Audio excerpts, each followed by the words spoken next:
Exodus chapter 2. Now a man of the house of Levi went and married a daughter of the house of Levi. And the woman conceived and bore a son, and when she saw him that he was a beautiful child, she hid him 3 months.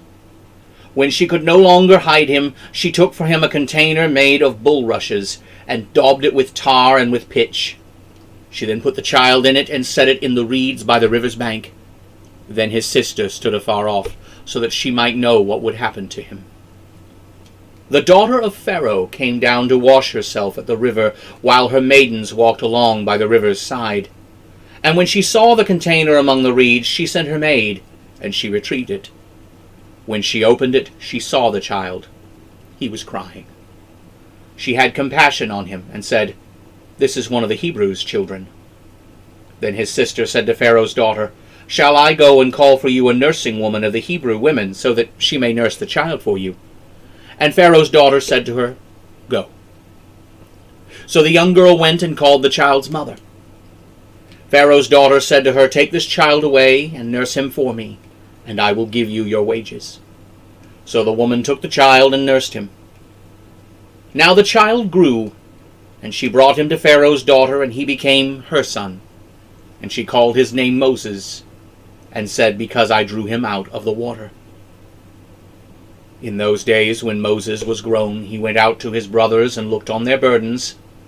And he saw an Egyptian striking a Hebrew, one of his brothers. He looked this way and that way, and when he saw no one, he killed the Egyptian and hid him in the sand. When he went out the next day, 2 men of the Hebrews struggled with each other, and he said to him that did the wrong, "Why do you strike your companion?" He said, "Who made you a prince and a judge over us? Do you intend to kill me as you killed the Egyptian?"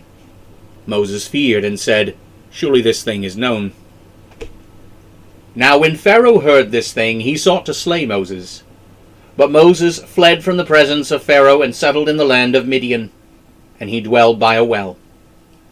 Now the priest of Midian had 7 daughters, and they came and drew water, and filled the troughs to water their father's flock. Then shepherds came and drove them away, but Moses stood up and helped them, and watered their flock. When they came to rule their father, he said, "Why is it you have come back so soon today?" And they said, "An Egyptian delivered us out of the hand of the shepherds, and also drew water for us and watered the flock." He said to his daughters, "So where is he? Why is it that you have left the man? Call him so that he may eat bread." Moses was content to dwell with the man, and he gave Zipporah his daughter to Moses. Then she gave birth to a son, and he called his name Gershom, for he said, "I have been a sojourner in a foreign land."